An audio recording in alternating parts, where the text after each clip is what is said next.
Good morning, Class 4S at Ashfield Junior School and Mrs. Smits, the teacher, the wonderful teacher. My name is Alistair Humphreys. I am the author of The Boy Who Biked the World. Thank you very much for reading my book and for asking me these questions. Now, you've asked some brilliant questions. You've also asked a lot of questions, so I'm going to get on with them straight away and go quite quickly because I am. And you don't want to listen to me all day, so here we go. You see, I've just wasted there. I've wasted about 33 seconds by telling you how I wasn't going to waste any time. And that was quite silly of me. That's not good. Right. D wants to know, did any of your family members think your idea was crazy? Most of my friends and family thought the idea of cycling around the world was crazy because it's not a normal thing to do. Not many people go and do that. I am very lucky though in that people didn't try to put me off. They said to me, we think your idea is crazy, but it is important to you, so we will support you. And that's amazing to have support of friends and family when you're trying to do something a bit crazy. Jaden says, what was your favourite country? Now I've been to, on cycling around the world I went to 60 countries.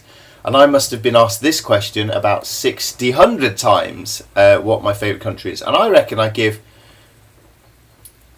a fairly different answer every single time. And the reason for that is you like different countries for lots of different reasons. Some places you like the weather. Some places have got nice, kind people. Some have got delicious food. And so it sort of depends a bit on my mood as to what I think of as my favourite country. So right now, for example, it is June in England. It is the middle of summer. And that, of course, means it is freezing cold and pouring with rain. So right now I'm thinking how wonderful Costa Rica is, or the lovely sunshine of South Africa. But on another day, I might say that for sheer adventure, I loved Russia, middle of winter, Siberia, tough but kind people. Or if I'm getting towards lunchtime, I might mention Syria or Japan or China for delicious food. So there are lots of different favourite countries. Elise asks, what was the most frightening part? The most frightening part probably was cycling in crazy traffic in massive cities that weren't used to bicycles.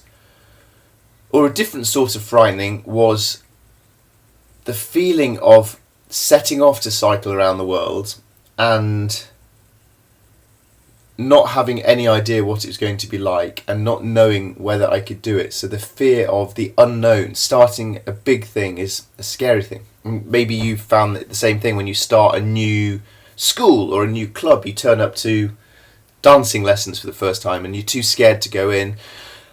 But once you get in through the front door and begin, then you think, oh, actually this isn't too bad. Lily says, did you make any new friends on your journey? And if so, are you still friends?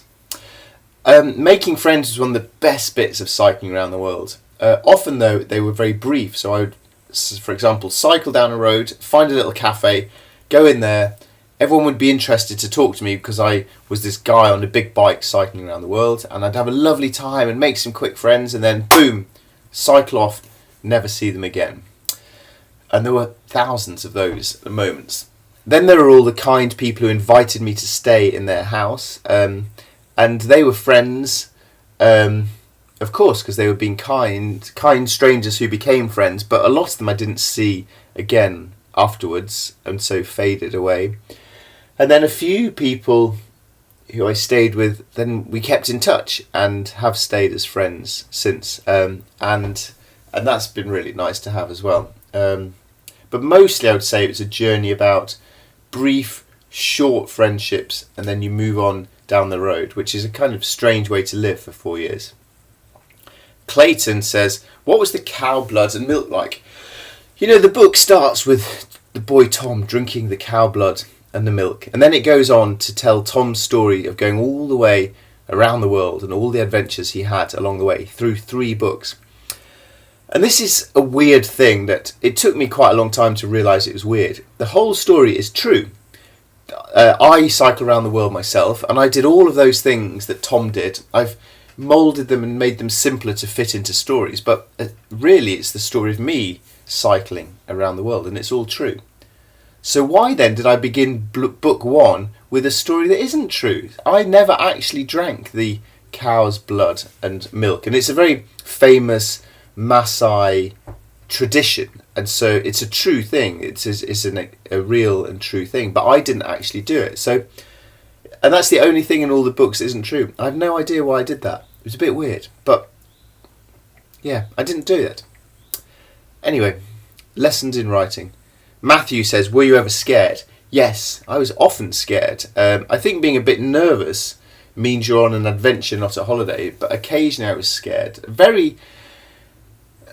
Much more often, though, I was not scared. Much more often, I was just happy and excited to be out in the world. It wasn't really a scary experience. Joel asks how many punctures I got. Oh, Joel, I lost count. I got through about 20 tyres, not the tubes, the tyre around the edge. I got through 3 bikes. Pretty much everything that could break did break. My worst day of punctures was one day in the high mountains in Bolivia, in South America, on rocky roads. I got 15 punctures in one day. That was a bad day at the office. Freddie wants to know, what was my least favourite country? I didn't really have least favourite places because everywhere was interesting, and every country I'm really glad I went to. At the time, though, I found Ethiopia probably the hardest country. It's a very, very poor place. It was, when I cycled through, very, very poor. And I went through areas where people were extremely poor and had almost nothing and were very hungry. And I found it really hard to cycle through here, knowing that I come from this rich, happy country where all of us have some food and somewhere to nearly all of us have some food and somewhere to sleep, and are really generally very lucky compared to a lot of countries. So yeah, I found Ethiopia a hard place to cycle through, but it's a beautiful country with amazing music and culture, and I would definitely love to go back there. Lucy says, did you ever get hurt? Not really, because no, I never really did get hurt, which is pretty lucky. Although one night I was camping in the mountains and the wind was so strong that I put my tent behind a dry stone wall to shelter from the wind. And it was so windy that in the night a rock fell off the top of the wall and bonked me on the head through the tent. And I remember literally seeing stars, like blue stars in front of my eyes. And I remember thinking, ooh, you actually do see stars. It's not just on Tom and Jerry cartoons that happened, and that really hurt. And thinking about it, that could have ended up a lot worse, getting hit on the head by a rock whilst you're asleep. Did you celebrate anything on your trip like people's birthdays, asks Chloe. Well, my birthdays and Christmases were rubbish, and that was a lonely time. Although once when I was in Chile in South America, I told a class of children where I gave a talk, I told them that I'd missed my birthday. And on the Saturday morning, they turned up at where I was staying with cake and threw me a little birthday party. And that was a really lovely act of kindness from people thousands and thousands of miles away from where I live. Isaac wants to know what made me think of being an author. Reading books made me want to be an author. Reading books is the biggest superpower there is. Don't tell your teacher, but you will learn more about the world and exciting things and what you want to do in your life. You'll learn more about that from reading books than you probably will in school. So read lots of books. Reading books is what made me dream of adventure. Look, I've got lots of adventure books up on my shelves here, and reading these books made me think, wow, I would like to go on adventures as well. And then from enjoying reading books, I then thought that I'd like to write books as well. I used to give lots of talks to schools about cycling around the world, and I enjoyed talking to young children about... Oh, sorry, I just did a burp. It's extremely rude of me. Sorry. I used to enjoy doing talks at schools about adventures, and that made me want to try and turn those experiences into a written book for children. Matthew says, how did you pay for things on your travels? Cycling around the world I paid for by saving up my own money. I worked for about 5 years, part-time job, working in a pub and weekends in the army, and I saved up £7,000, which sounds like a lot of money, but if you divide it up by 4 years, then actually it's a pretty cheap adventure. It's definitely cheaper than just living at home in England is. So I lived off my savings from that, and then since then, adventure is now my job, and so now I pay for my travels by writing books, and when I've sold enough books, then I can go on adventures. So please, buy all my books for Christmas. Get your mum and dad some books as well. They're very good things. Jackson says, what type of bike did you use? I used a fairly simple steel mountain bike, but I called a specialised rock hopper. But I fixed on bags that go on the back wheels and on the front wheels so I could carry all my camping stuff. Noah says, did you miss your family?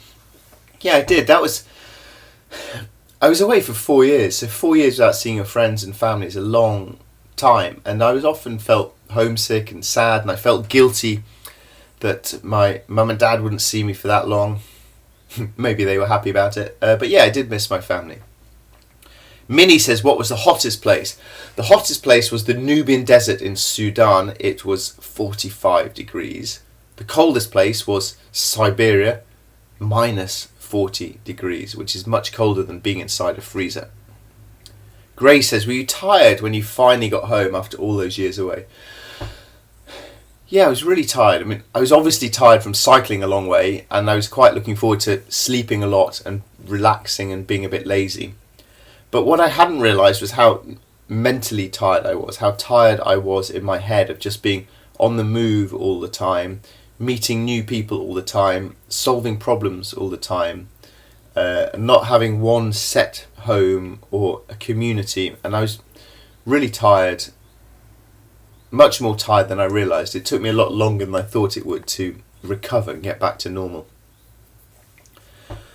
Lucas, what country were you nervous to cycle through? I was very nervous about cycling through Sudan because they'd just been finishing a war, but actually that turned out to be a wonderful, beautiful, friendly, safe place to ride.